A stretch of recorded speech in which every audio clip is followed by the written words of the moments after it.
I found out I was pregnant with my ex-husband's baby 4 months after our divorce because he cheated with his assistant. Hello Reddit, I never thought I would be posting something like this. Certainly not on a forum like r relationship advice, or maybe this belongs on r/infidelity survivors. I'm not even sure anymore. My life has taken such a bizarre turn that it feels like a plot from a soap opera, except it is very, very real and I am the one living it. Let me give you the basics. I am Sarah, 31 years old female. My now ex-husband, let's call him Mark, is 33 years old male. We were college sweethearts together for a total of 12 years, married for 7. We built a life together, bought a house, had 2 dogs, planned our future. You know, the whole picture perfect scenario, or so I thought. Our marriage started showing cracks about 2 years ago. Mark became distant, working late hours more often than usual. He was always glued to his phone, smiling at texts that were definitely not from me. He became secretive, jumpy whenever I came near his phone or laptop. I tried talking to him multiple times, asking if everything was okay, if there was something bothering him at work or with us. He always brushed it off, saying I was being paranoid, that he was just stressed with work responsibilities. He made me feel like I was insecure, imagining things. Classic gaslighting, I see that now, but back then, I desperately wanted to believe him. I loved him, I trusted him, and the thought of him betraying me was just too painful to even consider seriously. The gut feeling, however, never really went away. It gnawed at me constantly. Little inconsistencies piled up. Receipts for dinners I wasn't at, unexplained absences, vague answers to simple questions. The intimacy between us dwindled to almost nothing. He would roll over and pretend to be asleep when I tried to initiate anything, or claim he was too tired. It hurt more than I can possibly describe. Feeling unwanted by the person who vowed to love you forever is a special kind of hell.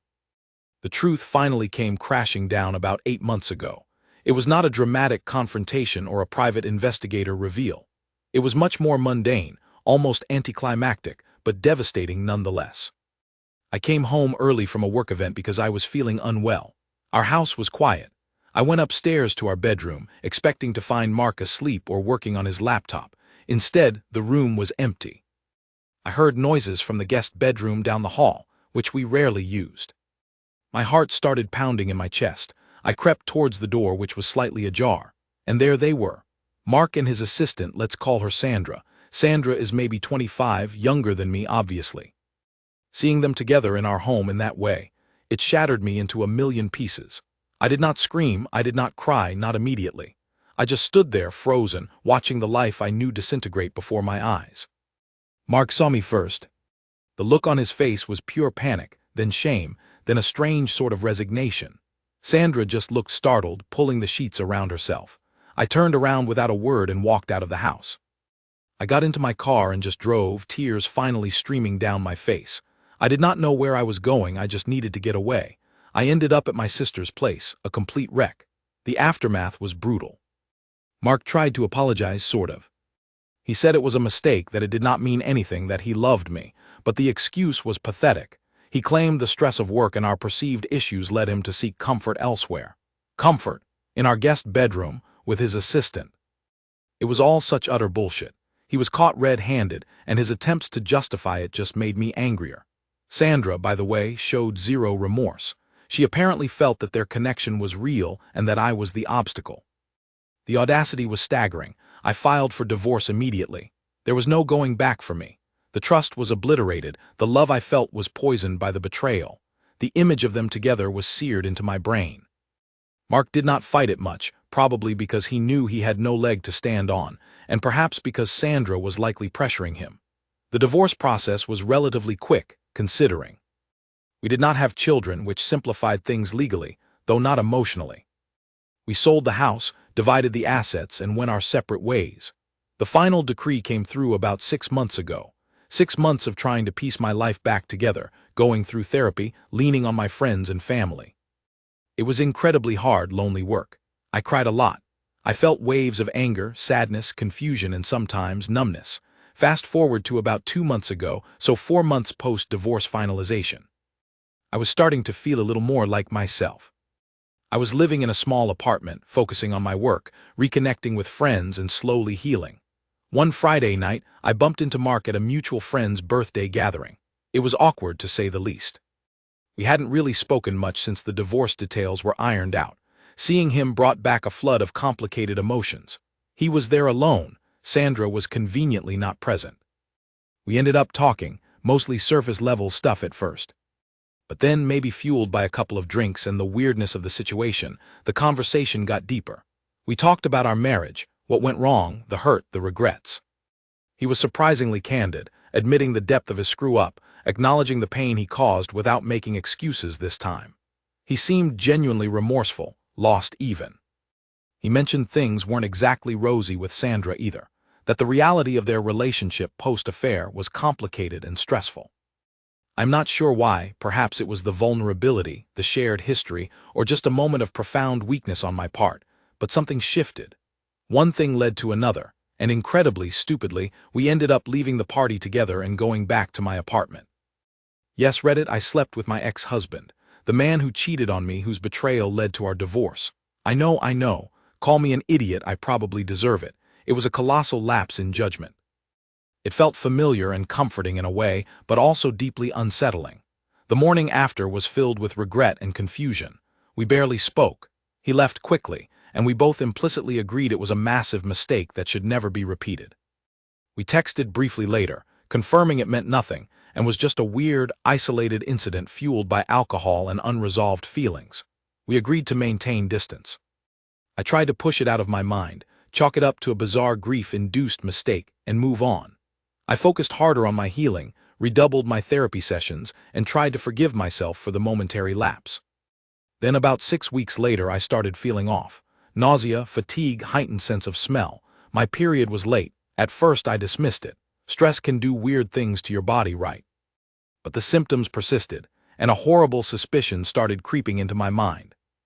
I bought a pregnancy test, my hands shaking so badly I could barely open the box. Positive, bright, undeniable positive. I took 3 more tests, all positive. I felt the floor drop out from under me. Pregnant. After everything, and the father could only be Mark. That one night, that single, monumentally stupid night, had resulted in this. I felt numb, terrified, and utterly overwhelmed. How could this happen? Why now?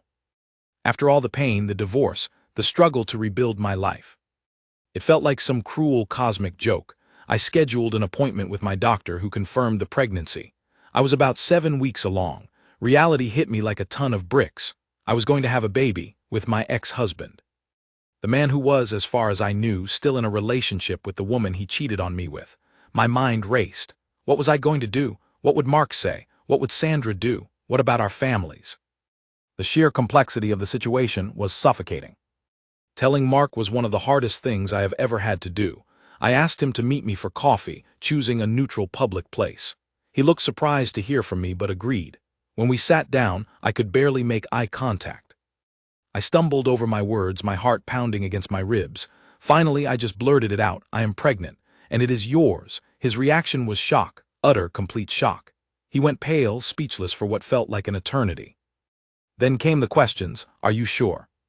How is this possible? We were careful, weren't we? Spoiler, we weren't careful enough, clearly. He looked completely blindsided, overwhelmed. He did not get angry, he did not deny it, he just looked broken. He admitted he was still with Sandra, though things were apparently rocky. He asked me what I wanted to do. I told him honestly that I didn't know yet, that I was still processing it myself, but that termination was not an option for me personally. This wasn't a decision I made lightly, but it was my decision. He didn't pressure me either way. He just sat there, running his hands through his hair, looking lost. He said he needed time to think, which was fair. He did say, however, regardless of what happened between him and Sandra or him and me, he would support my decision and be involved if I chose to keep the baby. That was something, I guess. A small relief amidst the chaos. The next few weeks were a blur of anxiety and difficult conversations. Mark eventually told Sandra. Apparently, that conversation went about as well as you would expect. Explosive is probably an understatement. According to Mark, she lost it completely, accused him of betraying her, accused me of trapping him. It was a mess. She gave him an ultimatum, her or the baby situation.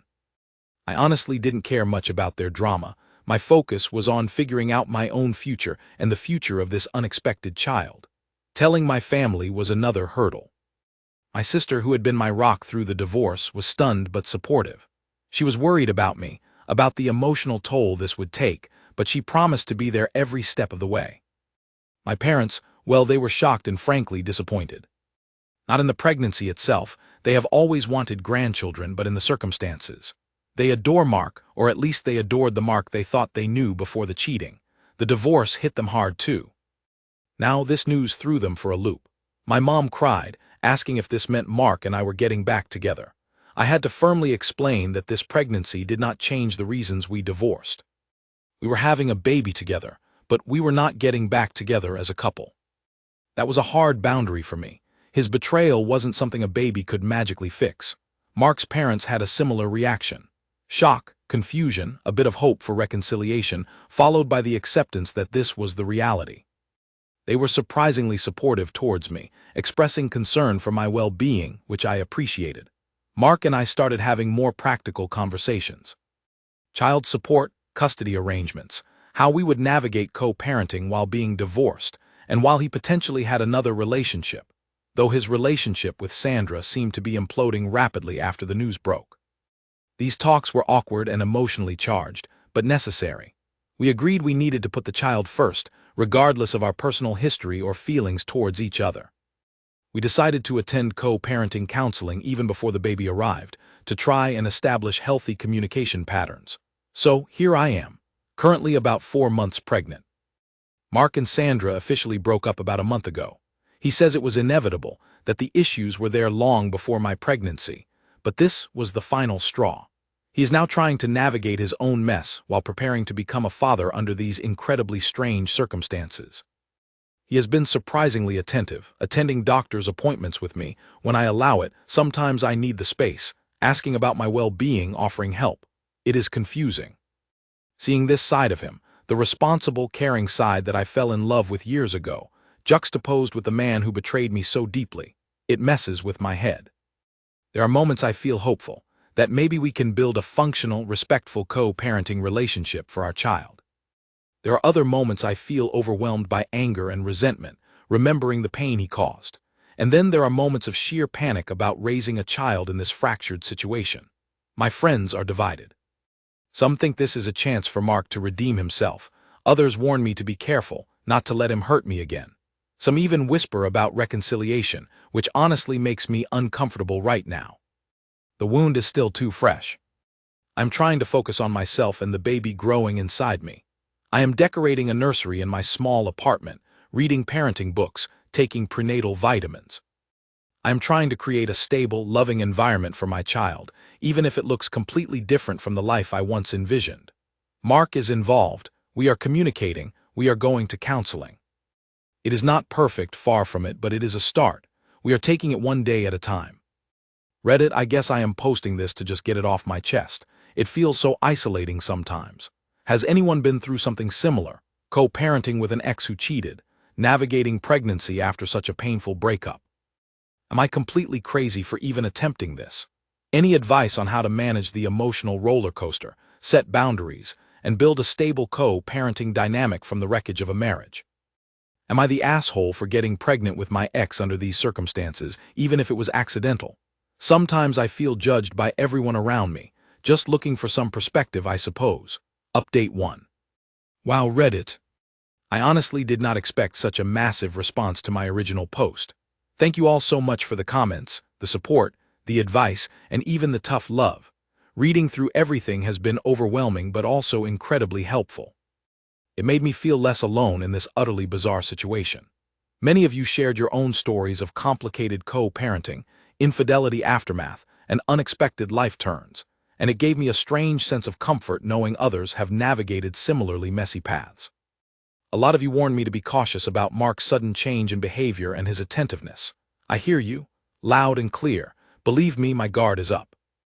I'm not naive enough to think that his involvement now magically erases the past or guarantees future good behavior. The trust is broken, and rebuilding even a semblance of co-parenting trust will take a very long time and consistent effort on his part. I am proceeding with extreme caution. The co-parenting counseling we started has been helpful in establishing boundaries and communication protocols. Our therapist is very focused on keeping the child's needs central and ensuring our personal baggage doesn't interfere, which is exactly what we need. Regarding Sandra, yes, they are definitely over. Mark confirmed she moved out of the apartment they briefly shared. He had moved out of our marital home during the separation. He says he has minimal contact with her now. Honestly, I feel a strange mix of indifference and slight pity towards her. She got involved with a married man, and while that was wrong, the situation blew up in her face too. But ultimately, her choices and her drama are not my concern anymore. My focus is solely on my baby and figuring out this new reality with Mark. Many asked about reconciliation. Let me be crystal clear again. Getting back together romantically is not on the table for me right now, and possibly ever. The betrayal cut too deep. While I acknowledge the shared history and the undeniable connection that led to that one-night mistake, it doesn't negate the reasons we divorced. Having a child together complicates things immensely, but it doesn't automatically fix the fundamental issues that destroyed our marriage. Mark seems to understand and respect this boundary, thankfully. He hasn't pushed for anything more than a functional co-parenting relationship. He expresses regret for the past constantly, but he knows talk is cheap. His actions moving forward are what will matter. Pregnancy update. I am now well into my second trimester, almost 20 weeks along. Feeling the baby move has been surreal. It makes everything feel incredibly real. Morning sickness has mostly subsided, thankfully. We found out the gender recently. It is a boy. Mark came to the ultrasound appointment. Seeing the image of our son on the screen together was a poignant moment, filled with a complex mix of emotions. Sadness for the family we could have been, anxiety about the future, but also a flicker of shared hope for this little person we created. Financially, Mark has been proactive. We have discussed child support, and he has already started contributing to pregnancy-related expenses and setting up a savings account for the baby without me even having to push for it. This is a positive sign, I admit. He seems determined to be a responsible father, at least financially and logistically. Emotionally, that remains to be seen, but he is showing up. My family is slowly coming around. They see I am determined to make this work for the baby's sake, and they see Mark making an effort, though my dad still gives him the occasional stink eye, which, honestly, I appreciate a little. My friends remain my support system, offering practical help and emotional support without judgment mostly. So, the journey continues. It is still confusing, still scary, still emotionally draining at times. But reading your comments reminded me that I am stronger than I think. I survived the infidelity and the divorce. I can survive this too. It won't be the picture-perfect family I dreamed of, but maybe we can build something new, something functional, something loving for our son. Thank you again, Reddit, for listening and offering your perspectives. I will try to update again later down the line. For now, wish me luck navigating this incredibly weird chapter of my life. Am I wrong for trying to make this unconventional situation work for the sake of my child? I hope not. Update 2. Hello again, Reddit. It has been quite some time since my last update, and so much has happened. Firstly, thank you again for the incredible outpouring of support and advice on my previous posts. Your words truly helped me during some very dark and confusing times. Many of you asked for another update, so here it is. My son, let's call him Leo, was born healthy and beautiful 5 months ago. Holding him in my arms for the first time was the most profound experience of my life. All the chaos, the heartache, the uncertainty that led up to his birth seemed to fade into the background in that moment. He became my absolute focus, my reason. The birth itself was interesting. Mark was there as we had agreed. He was surprisingly calm and supportive throughout the labor, holding my hand when I allowed it, fetching ice chips, and generally trying to be helpful without being intrusive. Seeing him hold our son for the first time was another one of those incredibly complex emotional moments. There was undeniable love and awe in his eyes, but also a deep sadness, perhaps for everything we lost. Our families were thrilled with Leo's arrival, of course. Grandparents on both sides were over the moon, showering him with love and gifts. The arrival of a baby has a way of smoothing over some rough edges, it seems, although the underlying awkwardness between the families regarding Mark's past actions still lingers sometimes.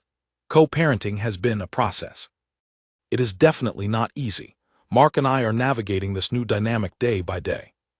We stick to the parenting plan we worked out in counseling, which includes scheduled visitation times for Mark, shared decision-making on major issues, and clear communication protocols, mostly text or a shared parenting app to keep things documented and less emotionally charged.